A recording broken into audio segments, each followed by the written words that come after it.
All I did was hand 3 books that cost me $3 each to print to you, extra books that I had, and the fact that I took 10 minutes to chat with you and I signed them.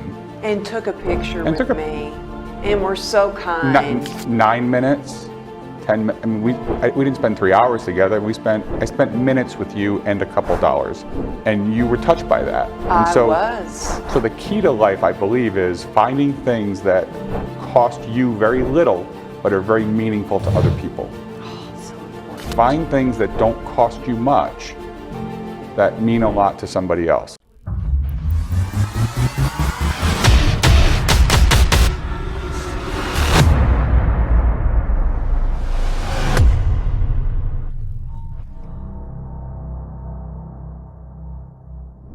Hey there, thank you so much for tuning in to the Amberly Lago Show. I have a very special guest today. So you're going to want to grab your notepad and pen, because especially if you're an entrepreneur and you want to make some more money, you want to be successful, you want to thrive, not just survive. I have Chris Jarvis with us today. Y'all, he helps us see differently so we can do business differently. We can live differently. He is a best-selling author. In fact, he's got 19 books. You may have seen his TED Talk. It's got millions of views. I think it's almost 5 million views on his TED Talk. He speaks, he consults, he is the entrepreneur to look out for to help you with your business. So thank you so much for being on the show. Thank you for being here, Chris. Thank you, Amberly. I appreciate you reading the bio as my mother wrote it. Aww. So it's perfect. Thank you very much. Well, you are amazing. So we met when we spoke. We both shared the stage at Renee Rodriguez's AmpCon event. And I was not only blown away by all that you shared, but then you were so generous in giving information and your books, which everybody in the mastermind, by the way, is so excited that you are going to come in and speak to them. Be the Giraffe, I have listened to on Audible as well. And I was just blown away at all the information that you gave and how smart you are. And so I've written down all these questions, but I'm like, I feel so privileged because I need to learn from you and how to do business better. And you had a business, a very successful business, but you felt like a slave to your business apparently. And we're like, how do I exit this? And it took a couple of years for you, but how can we start first? But first of all, let's start with how you were, because you didn't have a lot of money and now you coach and you're on, like, you help billionaires to better their business. So let's start first with how you started, because there's a lot of people that are struggling financially right now. I started with not a lot. So single mom raising 3 kids. I was the latchkey, the oldest kid. So taking the other kids home, getting dinner ready, doing all that good stuff. But, parents had just gotten divorced. I'm at a new school. I'm trying to balance, the responsibilities of raising kids, the other kids, the 2 kids in the family, with trying not to get beat up every day. So, we all have our struggles and things that we went through as kids. My dad had been a professional baseball player, so I had, in one side of my mind, it was, you can do anything. And so my plan was not to be an entrepreneur, not to be anything. Like, I thought I'd be an athlete. I loved basketball more than baseball, but I was pretty gifted in baseball. Yeah, because how tall are you? 6'2", 6'3". Yeah. Shrinking by the day. Gravity is not our friend as you get a little older. Like any kid, I thought I'd play baseball, or I thought I had no aspirations of business or finance or anything like that. In college, I majored in math, basically to get into law school, because I heard that law school loved math majors, and I was the kid who would get 1 or 2 questions wrong on the SAT. So I had a gift. It was nothing I worked on, but I was truly gifted in math. So really, yeah, finished the because I easy. Suck at math. It's it's genetic. I always placed high in math, so it was always, I was given. It comes easy. It comes very for easily you. to me. So I mean, I know I have a high IQ. I know that I'm super talented, off the charts in math. So it makes sense that I've written 19 books, right? Because every mathematician writes a lot of books. So, went to college, became a math major, went into the insurance world, was an actuary, decided I didn't want to be an insurance executive. So I mortgaged that, got into a top 10 business school, went out to the West Coast. And in the first week of school, best laid plans, I found out that I was infinitely unemployable. So my Myers-Briggs was, for those of you keeping track at home, ENTP at the time. It's changed a little since then, but which basically meant I was not going to be a great employee. Why?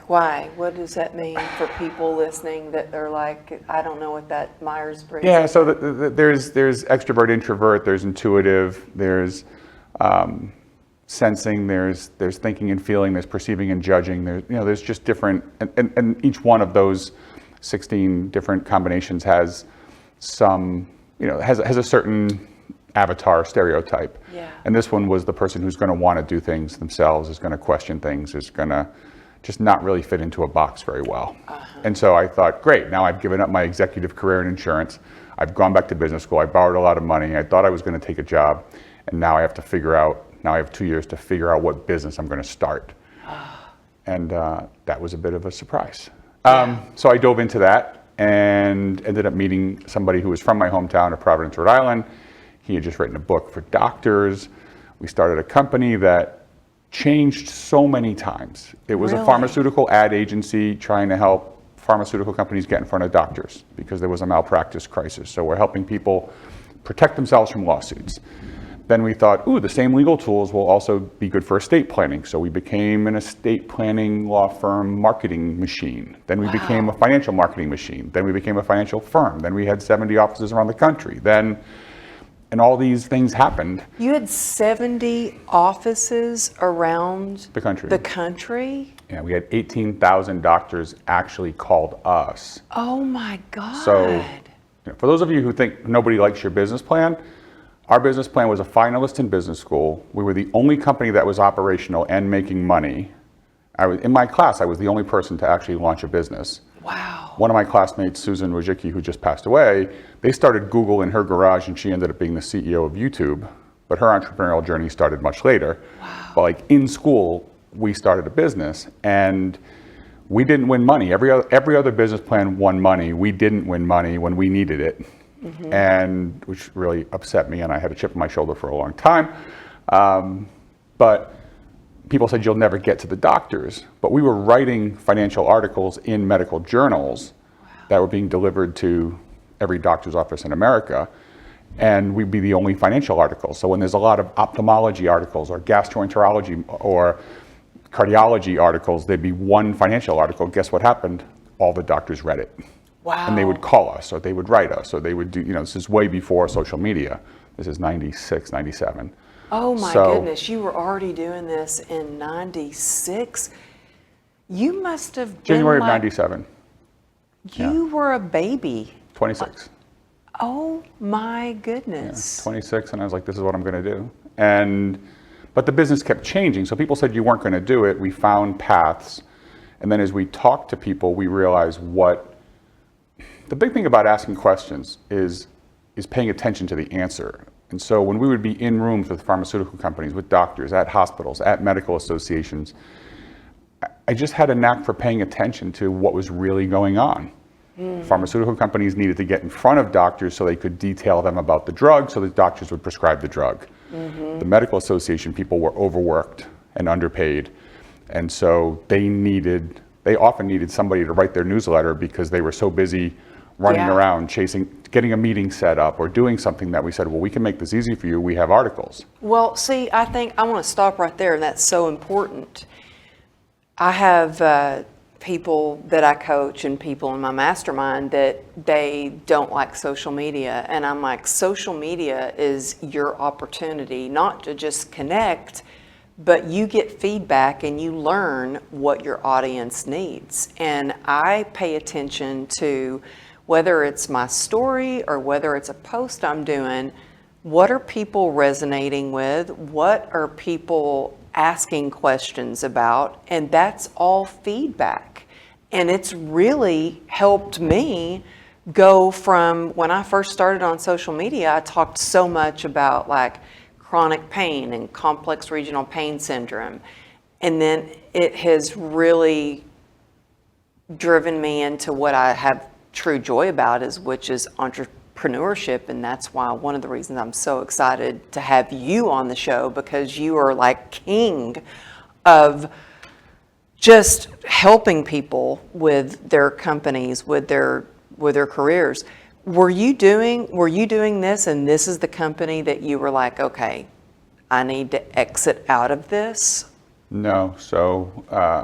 We built this company, and I will get back to the social media. We have different views on social media. Okay, yes. And by the way, you don't follow me back on Instagram. I'm just saying. I'll make sure that happens today. I'm just saying. I haven't checked my social media. I haven't checked my social media in weeks, so it's a different. Anyway, oh, really? Yeah. So it is the point. Wherever you're getting your feedback from is fine. I think the danger of doing it on your phone, on your laptop, on your tablet, on your computer, is you don't get real time. Yeah. Like for people watching, if we did this virtually, people might say it was great. It's a way different vibe when you're actually in the room with somebody. You can look into their eyes. I wanted to have you in person and here I insisted at the studio. and when I do things, I travel if I have to. I'd much rather be in the room to have a real experience rather than sit there with when I meet people I've only met on Zoom, I was like, you're so much bigger in person and so much less flat because you're not a box, right? Yeah. And so as long as you're getting the feedback from somebody, I believe live feedback is way better. So I spent years during COVID building assessments, writing 3 books, building all this stuff and having my master plan. You wrote these during COVID? This book came out in July. This book comes out on Tuesday. It's a present to the world that's coming out on my birthday. This book comes out 2 weeks later on 9/17. Happy birthday. So thank you. So these 3 all are coming out now. And so, Well, I love your Audible. Thank you. I like being able to look and, take notes. Take notes, but I love listening to Audible as well. So there's value in going into the lab. I call it going into the lab. I have a separate building attached to my house, which is like the gym, my garage, and my office. And it's where I do all my filming, but I also have, one side it looks like this, it looks very professional. And on the other side of the cameras, it looks very chaotic, and I have whiteboards and stuff everywhere. But you can do a planning in the lab, but you have to get out and test everything live. Mm-hmm. The Mike Tyson plan, if someone has, someone said the famous quote of Mike Tyson's, when they said this person has a plan, he said everyone has a plan until they get punched in the face. And the military adage is no plan will sustain contact with the enemy. So as soon as you contact the enemy, whatever plan you had is out, because now things happen, right? So you have to get out and have the conversations. People need to have live feedback to see what really works. So you can plan something out, but until you get on stage and actually have the talk, you try a joke, nothing, it falls flat. Okay, wrong place, wrong delivery, wrong joke, wrong audience. Like it could be any of those, but it's like, or you say something you didn't know was that funny, or you learn where to put the pauses in, or you learn. Exactly. You only learn that. You can only learn that on stage. You can only learn that by being on stage. I'm so glad you said that, because my first big talk was my TED Talk, and most people speak for years before they go stand on the infamous red circle.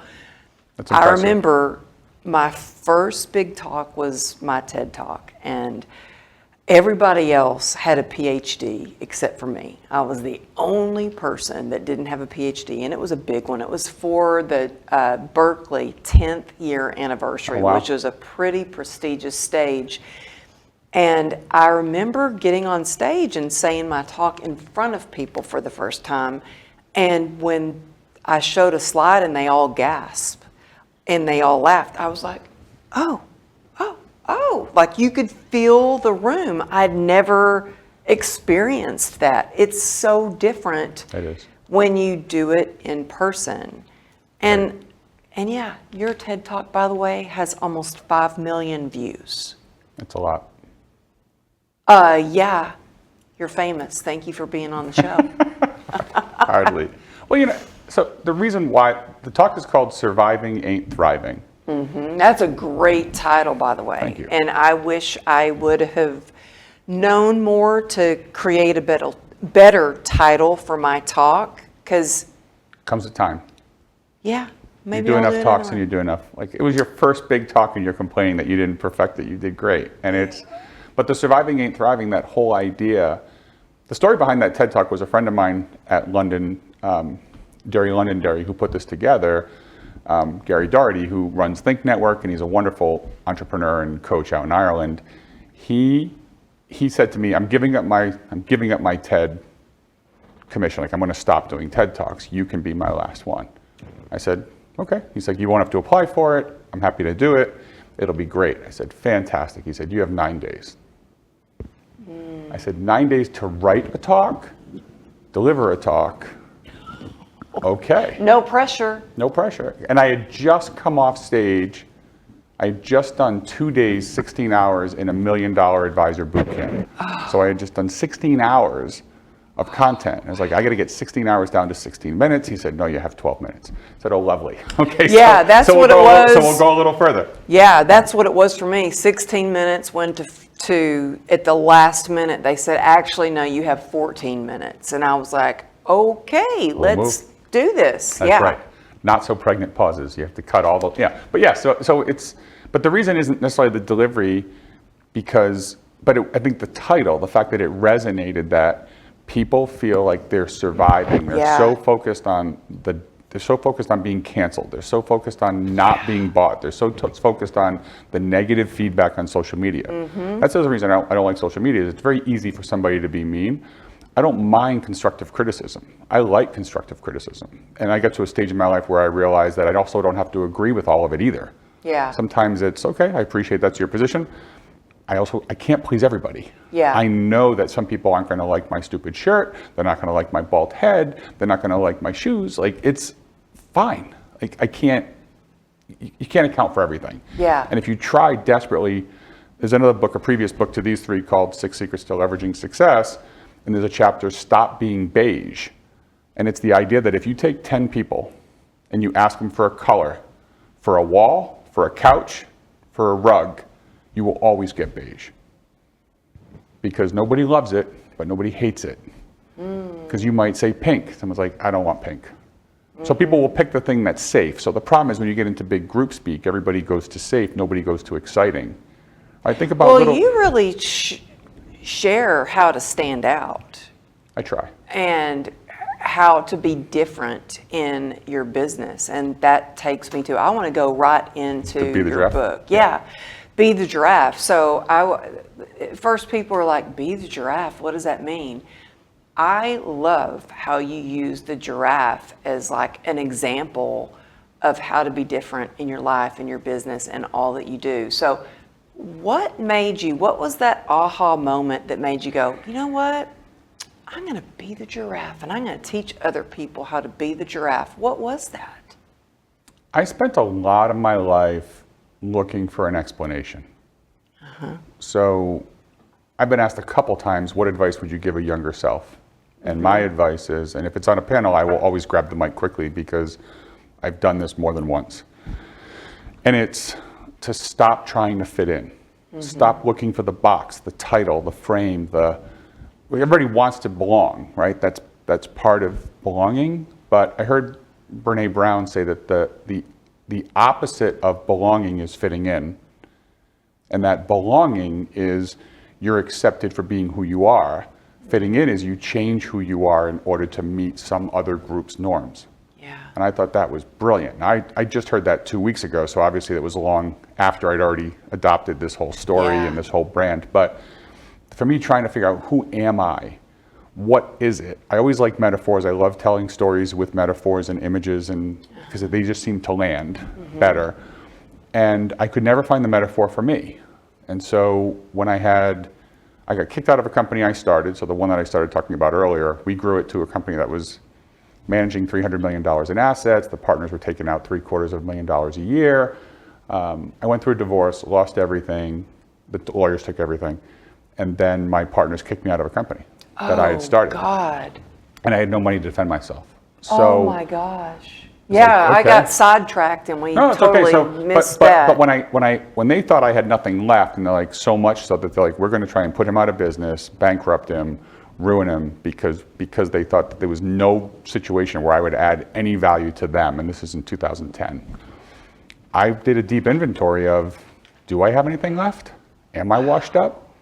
Has my time come and gone? Am I a piece of crap? You know, I mean, I asked all those questions. Wow, this was 2010. 2010, yeah, I was broken, starting over again, 10, 11. Oh my God. And This is exactly when I had my motorcycle accident. It was a big year for me too. crazy year. And So I don't remember much. started Over again in 2010. Wow. Yeah. And so after years of making $500,000, $600,000, $700,000 a year, which, you know, it's not billions of dollars, but it's, you know, it's a hell of a living for somebody in his 30s. Yeah. So my 30s were really good. And then I got into my 40s and it was, let's starting over. shake the Etch-a-Sketch, for those of us old enough to remember that toy, and start from scratch and start building again. But part of that building was, well, who am I and what do I do and what happens when I talk to people? And what I learned was, people said that when they left my meetings, they left my seminars, they left any kind of consulting, they were thinking about things differently. Wow. Like that's the feedback I got from actually asking people, what do you get from working? It wasn't, I looked for cool names on the web. Like I really had to ask. I just went out and asked everybody, what do you get? And they said, I get a different perspective. So when I got to this whole elevated perspective, it's like, what am I going to use for elevated perspective? Is it a tall tree? Is it a tree house? Is it an eagle? Is it somewhere I stumbled on a giraffe. Really? And then that's how you just stumbled? I had been to Africa. I had seen giraffes in the wild on a photo safari. And so, you know, somewhere in the back of my head, perhaps, I can't say that I was sitting there watching this giraffe mating ritual, which was cool. I can't say that something triggered and all of a sudden I couldn't wait to get back. You know, it wasn't quite that immediate, but somewhere in the back of my head, I remembered some of the stuff about giraffes. And then I started doing research. And the more you look into what's the symbolism, and the fur is like a fingerprint, it's unique to every giraffe. Okay, that's kind of cool. So that's different. That's different. Different.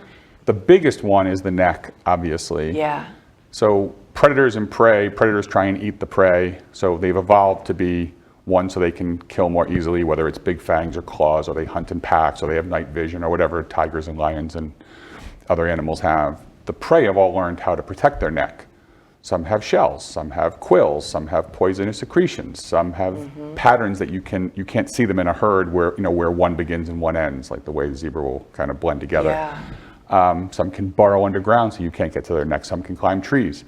The giraffe just has this big giant neck and there's nothing it can do. You can't hide at 18 feet tall. So the giraffe, in my observation, is the only animal that has evolved to be more vulnerable, yet it still survives. And the reason why is the cost of sticking its neck out, literally and figuratively, is that it eats leaves, not grass. And so if you watch animals in the grass, where do you think that phrase, get your head out of the weeds, comes from? It's all the other deer, wildebeest, zebra, impala, they're all eating grass all the time and their head is in the weeds. They can't see what's going on around them because they're so busy eating. And when they lift, all they can see is the ass in front of them. Yeah. So they're oblivious to what's going on because they're doing, which I think is the perfect metaphor for business owners and people in general. Is we're so busy doing something, how often do we stop to ask ourselves, what are we doing? Why are we doing it? Should we still be doing it? Or is the reason we're doing it even important to us anymore? Yeah. Like that's the first chapter of the book. There's 14 lessons about giraffe. The first one is get your head out of the weeds. So it's get yourself to the place where just stop and look around. Can you just ask those questions again? Just state those questions again for the listeners, because I want them to really take note and ask themselves these questions. Can you just ask that again? Yeah, just what are you doing in your personal life and in business? What are you doing? Make a list of the things that you do. Even keep track, like a lawyer would, of 6-minute increments, like really deeply in your calendar. What are you doing every 6 or 15 minutes of the day?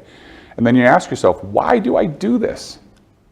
Right? The story of it's a sexist story, but you know, the woman who asked her mom, like, when you prepare a pot roast, how do you cut? And she's like, well, I cut the ends off and I put it in the oven. She's like, why do you do that? I don't know. Well, let's go ask grandma. And they go ask grandma, do you do it? Yeah. So why do you do it? I don't know. Let's go ask the great grandma.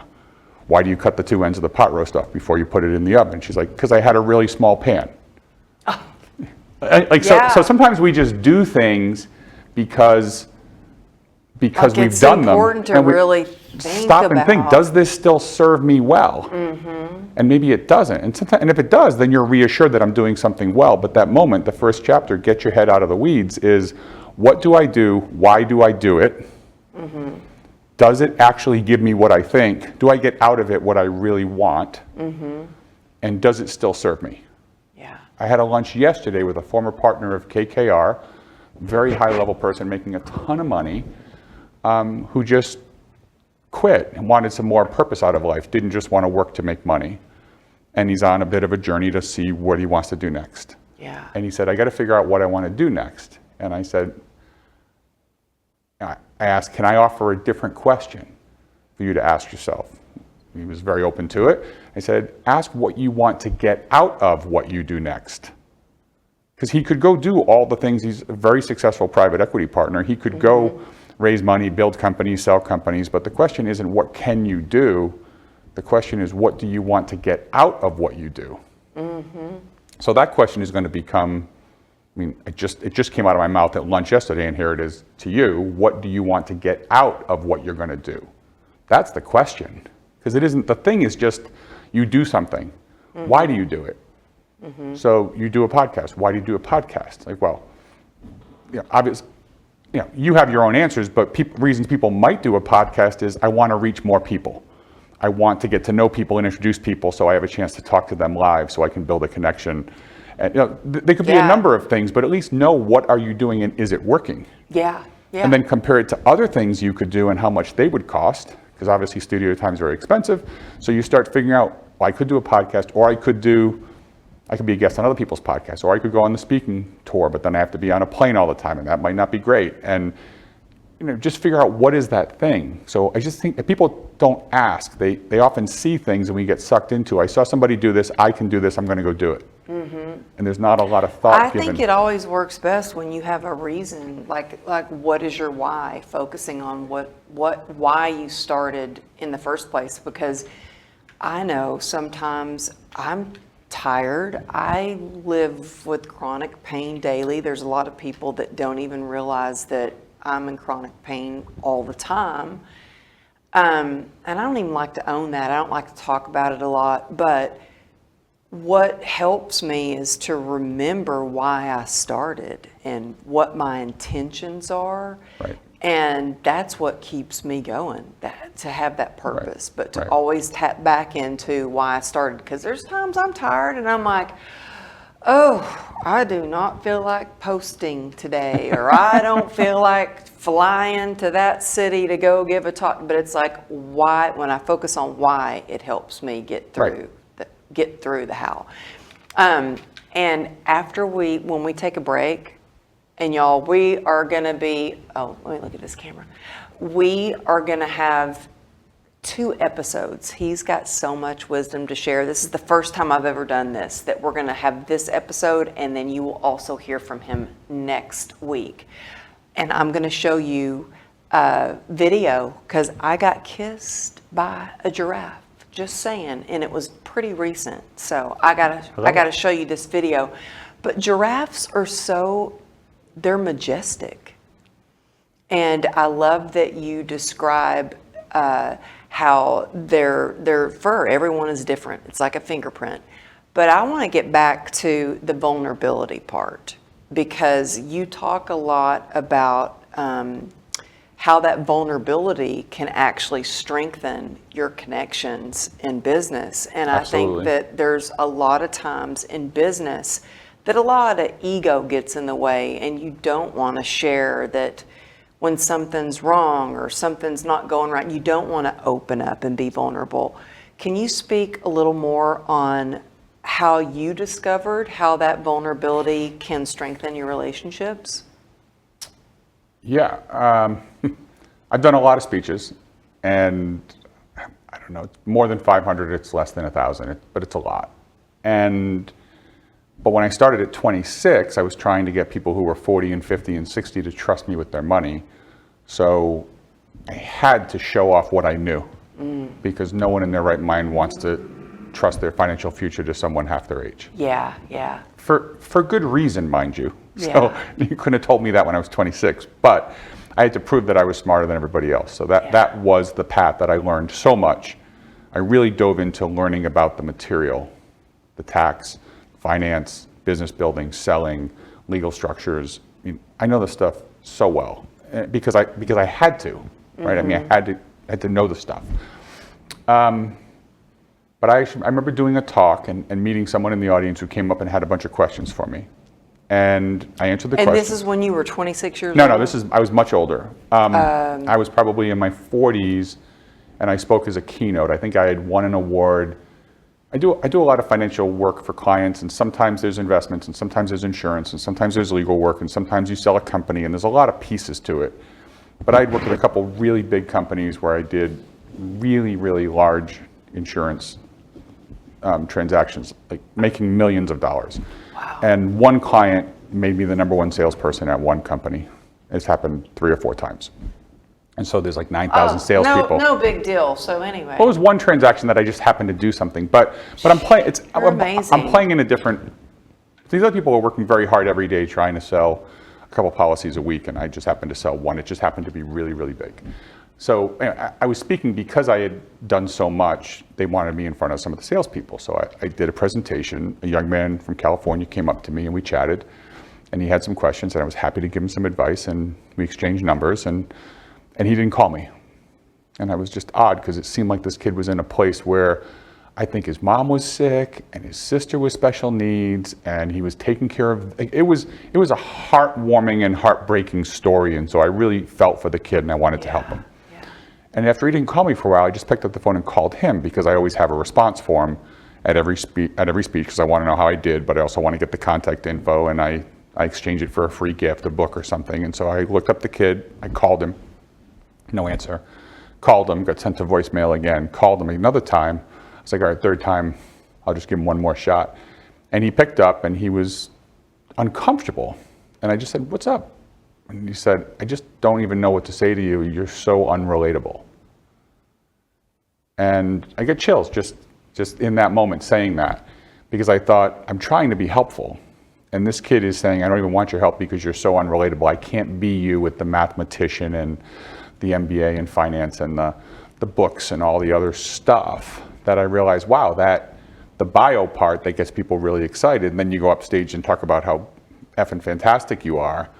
It just separated me from the audience, and I realized if I want to inspire people, I don't need to pull myself apart. I need people to see themselves in me, not see nothing of themselves in me. Yeah. So it was at that moment that I literally went from I want to be the smartest person on stage to I will be the most vulnerable person they talk to. Like you've been through the book. I don't know how many stories there are in the book about me hanging out with billionaire families. I don't think there are any. Yeah. And I don't think there's any stories about. I felt so connected with you at the event because, hey, look, I don't know if you realized, but I was the only female speaker at the event. I thought maybe Maddie was going to speak because she was on the graphic. And I'm like, okay, when's Maddie getting up here? You know what I mean? Just you. And there were a lot of highly, highly successful entrepreneurs. And I just really appreciated that you were so kind to me. And I loved that we took a picture together. We did. And then you signed my books for me. And then I was like, I don't have my books. I left them in the room. And you're like, well, I'll give you other books. And you gave me other books. Like you, with all your luminous success, you are so down to earth and so humble and so inviting. But I appreciate you sharing that you learned that lesson from someone that taught you, like, I wasn't relatable. And now. Broke my heart. It's horrible, because that's not why, I'm not doing it for the standing ovation.